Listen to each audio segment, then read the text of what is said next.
আপনার জন্য বার্ধক্যজনিত স্বাভাবিক মৃত্যু হয়। না না না না, আমি দোয়া চাই, জানি না। বার্ধক্যজনিত স্বাভাবিক মৃত্যু এই জন্য আপনাকে দেশের লোকের। আসসালামু আলাইকুম দর্শক, দেশ ও দেশের বাইরে থেকে যারা এই মুহূর্তে আমার ভিডিও ওপেন করেছেন সবাইকে অসংখ্য অসংখ্য ধন্যবাদ। দর্শক, প্রথমেই শিরোনাম শুনবেন। শিরোনামে আপনারা দেখেছেন ব্যারিস্টার সুমন এক পর্যটকের সঙ্গে কথা বলছে। সেই পর্যটক এই কথাটা যে বলেছে যে ব্যারিস্টার সুমনের স্বাভাবিক মৃত্যু কামনা করছে, কিন্তু কেন, কী কারণে প্রশ্ন ব্যারিস্টার সুমনের মৃত্যু? তাহলে কি ব্যারিস্টার সুমন মারা যাক এটা বলছেন, নাকি এই কথার পিছনে কোনো রহস্য লুকিয়ে আছে? আপনারা অনেকেই ভিডিওটা পুরোভাবে দেখার পরে এই কমেন্ট করবেন যে কেন এই মহিলা পর্যটক ব্যারিস্টার সুমনকে মৃত্যুর কথা উচ্চারণ করলেন। আসলে এই বর্তমানে মৃত্যুর কথাটা স্বাভাবিক মৃত্যু বলতে কি বোঝায়, এই জিনিসটাই আপনাদেরকে বুঝতে হবে, তারপরে আপনারা কমেন্ট করবেন। কিন্তু এই জায়গাটায় পর্যটক তৈরি করতে ব্যারিস্টার সুমন মরিয়া হয়ে লেগেছেন।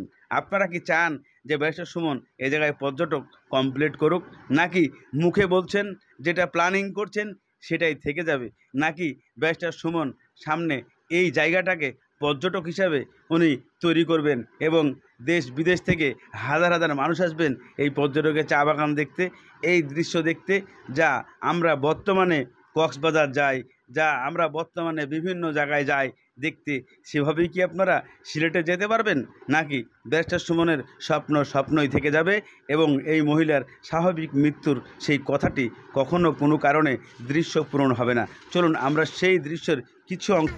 আপনারা, আমি কি বলবো, যে যদি এই জায়গায় আসেন, এত নীরব, বিশেষ করে তাঁবু দিয়ে যদি আপনি থাকতে চান, মানে এত নীরব এবং চারদিকে প্রকৃতি, আপনি দেখেন যে প্রকৃতিটার একটু দেখাও ভালো করে। হ্যাঁ দেখাও, এখানে সূর্যাস্তটা দেখাও। হ্যাঁ আস্তে আস্তে দেখাও আর একটু। হ্যাঁ হ্যাঁ আপনারা দেখেন, এই যে এই সাইডটা দেখেন, ওই যে, এবং ওই পাশটাতেই কিন্তু আপনি আবার ওই পাশটাতেই দেখেন চা বাগান। চা বাগানের পাশেই এরকম একটা মনোরম পরিবেশে অনেক প্রতিদিন বিকালে এখানে পর্যটক আসেন। এখনো কিন্তু পর্যটনের কোনো কাজই শুরু হয় নাই, খালি জায়গা পড়ে আছে।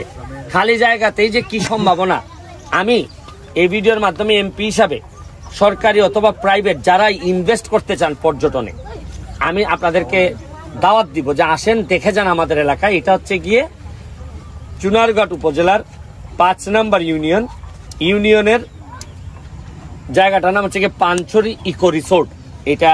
এটা বলে সবাই চিনে, এবং মাত্র 1 কিলোমিটার রাস্তা, যেটা এখনো এই ইনস্টলিং আছে। এটা আমি এমপি হিসাবে আগামী কয়েক মাসের মধ্যে এই জায়গাটা পাকা করে দিব। তাইলে একেবারে চা বাগানের ভিতর দিয়ে আপনি মাত্র 3.5 থেকে 4 ঘন্টার মধ্যে ঢাকা থেকে আপনি এই জায়গায় আসতে পারবেন, থাকতে পারবেন, বা যা যা ব্যবস্থা দরকার আমারে যদি বলেন আমি ব্যবস্থা করব। আমি এখানে একজন টুরিস্ট আসছেন, পর্যটক আসছেন, তার সাথে একটু কথা বলতে চাই।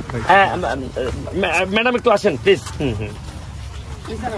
হ্যাঁ হ্যাঁ হ্যাঁ ম্যাডাম, আপনি তো ঢাকা থেকে আসছেন, এখন দেখতেছেন, এটা কেমন লাগতেছে একটু যদি বলতেন।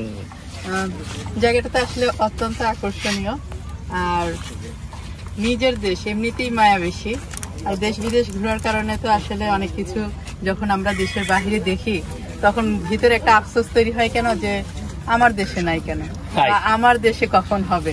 তো আমি পদ্মা সেতুর একটা কথা বলি যে 2000। দর্শক, ইতিমধ্যে আপনারা ব্যারিস্টার সুমন এবং সেই পর্যটকের কথাবার্তা আপনারা শুনেছেন, এবং পর্যটক এবং ব্যারিস্টার সুমনের কথাবার্তার মধ্যে যে কাহিনী, যে দৃশ্য আপনারা দেখছেন, সেটা আপনাকে কীভাবে মেনে নিতে হবে। যে জিনিসটা এই ব্যারিস্টার সুমনকে এই পর্যটক যে কথাটি বলেছেন, অনেক অনেক গুরুত্বপূর্ণ কথা, যেই কথাটা আমি আপনি এর বুঝার কোনো ক্ষমতা অনেকেরই নাই। কেন নাই? যে জিনিসটি এই পর্যটক বলেছেন যে আমরা একটা স্বপ্নের কথা আলোচনা করি, যেটা পদ্মা সেতুর কথা। এই আলোচনার মূল কথাটা হচ্ছে 2012 সালে যে প্রস্তাবনা ছিল, সেটা 2022 সালে বাস্তবতা হয়ে দাঁড়িয়েছে। এর অর্থ উনি ওই মহিলা বোঝাতে চেয়েছেন যে 2000 সালে এই ব্যারিস্টার সুমন এখন যেইভাবে এই জায়গাটাকে বর্তমানে আপনারা দেখছেন, এই জায়গাটাকে উনি পর্যটক এলাকা তৈরি করার কথা বলছেন। হয়তোবা 5 বছর পরে এই বাস্তবতা এই জায়গাটায় ফিরে আসবে, এইখানে হাজার হাজার দর্শক উপস্থিত হয়ে যাবেন। সেটাই বোঝাতে চেয়েছে এই পর্যটক মহিলা, যে বাস্তবতা এই জিনিসগুলা এইভাবে চলে আসে। তাই এই মহিলাও কিন্তু তার জন্মস্থান যদিও সিলেটে, কিন্তু উনি ঢাকায় স্থায়ী থাকেন। উনি ন্যূনতম বছরে একবার এলাকাগুলো ঘুরতে যায় এবং সেখানে দেখায়। কিন্তু এইভাবে এই জায়গাটাকে পর্যটক করলে সিলেটবাসী কোনো উপকারে আসবে নাকি কোনো উপকার আসবে না? অবশ্যই সিলেটবাসী উপকার আসবে কি না, চলুন আরেকটু দৃশ্য আমরা দেখে আসি। 2012 সালে এটা ছিল প্রস্তাবনা। তো প্রস্তাবনাটা যখন পাশ হয় 2022 সালে ওইটা ছিল বাস্তবতা। তো 12 সালের যেটা ছিল প্রস্তাবনা, 22-এ সেটা ছিল হচ্ছে বাস্তবতা। আপনি যে স্বপ্নটা দেখছেন এই চুনারুঘাট মাধবপুর নিয়ে বা এই এরিয়াতে এসে যখন বলতেছিলেন যে এখানে অনেকগুলা তাঁবু দিয়ে খুব চমৎকার একটা রিসোর্টের মতো একটা ব্যবস্থাপনা, আসলে তো জায়গাটা অসাধারণ। কিন্তু আমি জানি যে এই যে আপনার স্বপ্ন, তারপর যদি এটা মানে প্রস্তাবনা আকারে পাশ হয়, এটাও একটা সময়ের আবর্তে এটাও বাস্তবতা হবে পদ্মা সেতুর মতোই। কিন্তু আমার আপনাকে একটা কথা বলার, আপনি আপনার আম্মুকে বলবেন সেজন্য আপনার জন্য এই বলে দোয়া করে আপনার জন্য বার্ধক্যজনিত স্বাভাবিক মৃত্যু হয়। না না না না, আমি দোয়া চাই জানি না। বার্ধক্যজনিত স্বাভাবিক মৃত্যু এই জন্য আপনাকে দেশের লোকের অনেক দরকার। না আমি জানি না, আমি আসলে এই ভিডিও থেকে বিদায় নেওয়ার আগে আপনাদের সবাইকে দাওয়াত দিয়ে নিচ্ছি যে আমার কাছে মনে হয় আমার যতটুকু সক্ষমতা আছে, প্রতিটা এলাকারই কিছু না কিছু বৈশিষ্ট্য থাকে, এই কারণে এলাকাটার অনেক দূর নিয়ে যাওয়া যায়। আমার আশেপাশে যে ছেলেগুলো আছে, বাচ্চাগুলো আছে, আপনারা দেখতেছেন, এদেরকে অর্থনৈতিকভাবে দাঁড় করানো এমপি হিসাবে আমার দায়িত্ব। আমি যদি এখানে একটা পর্যটনের একটা ভালো কিছু করতে পারি, তো এই এলাকার মানুষগুলো অর্থনৈতিকভাবে সমৃদ্ধ হবে। এদের এই 4 লাখ টাকা 5 লাখ টাকা খরচ করে সৌদি আরব যাওয়া লাগবে না, কুয়েত যাওয়া লাগবে না। নিজের দেশে বসেই আপনারা জানেন যে আমার এলাকায় ফেসবুক ব্যবহার করে এখন হাজার হাজার ডলার আমাদের ছেলে মেয়েরা ইনকাম করতেছে। ভাই আমরা কি ছোট্ট একটা আইকিউ টেস্ট করবো যে এইখানে পর্যটন নগরী হলে কিভাবে এইখানকার অধিবাসীরা আর্থিকভাবে বেনিফিটেড হবে, ওনাদেরকে এই বিষয়ে কোনো ধারণা আছে কিনা? না, এখনো পুরোপুরি আসলে এই এলাকার মানুষ এখনো বুঝে উঠতে পারে নাই, অল্প অল্প করে বুঝে উঠতে পারবে। দেখেন কক্সবাজার শুধু সমুদ্র থাকার কারণে এই এলাকার মানুষ অর্থনৈতিকভাবে অনেক উপরে চলে গেছে।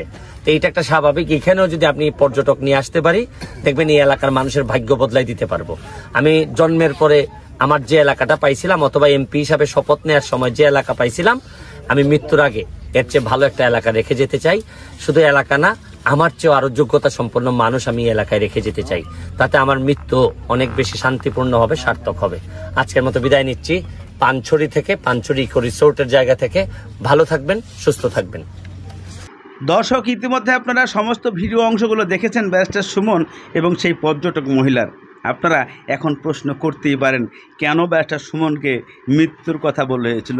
একটাই কথা, স্বাভাবিক মৃত্যুর কথা বলা হয়েছিল। অর্থাৎ ব্যারিস্টার সুমন যেন কোনো দুর্ঘটনা জড়িত মৃত্যু না হয়, আল্লাহ যেন তাকে সঠিকভাবে সঠিক সময়ে নিয়ে যায়, যেন দেশের জন্য কিছু কাজ করতে পারে। এই সঠিক মৃত্যুর কথার উদাহরণ দিতে গেলে উনি বোঝাতে চেয়েছে যে কারো হাতে যেন মৃত্যু না হয়, যেন কোনো কষ্টদায়ক কোনো মৃত্যু না হয়, আল্লাহ তাআলা যেন সঠিক সময়ে সঠিক নিয়মে তার মৃত্যুটা নিয়ে যায়, এটাই উনি বোঝাতে চেয়েছে। তাছাড়া বাংলাদেশের মানুষ, বিশেষ করে যে চুনারঘাটের হবিগঞ্জের লোক ব্যারিস্টার সুমনের শত্রু অনেকে দাঁড়িয়েছে। এইটাকে সূত্র ধরে যে কে কখন তাকে হয়তোবা আত্মহত্যা করতে পারে, যে কে কোনো সময় তাকে হত্যা করতে পারে। তাই সেই দৃশ্য থেকে, সেই কথার থেকেই উনি বোঝাতে চেয়েছেন যে ব্যারিস্টার সুমন নিজেও হত্যা করতে পারে চাপে পড়ে, এবং মানুষও তাকে হত্যা করতে পারে। তবে দুটার কোনোটাই যেন না হয়, আল্লাহ তাআলা সঠিক মৃত্যু দান তাই করেন, এই প্রশ্নটাই উনি করেছিলেন। তবে এই পর্যটকের কথাকে নিয়ে আমরা কতটুকু সন্তুষ্টিত হয়েছি যে মানুষটা এইভাবে কথা বলে। দর্শক, আজকের মতো এখানেই শেষ করছি। ভালো থাকুন।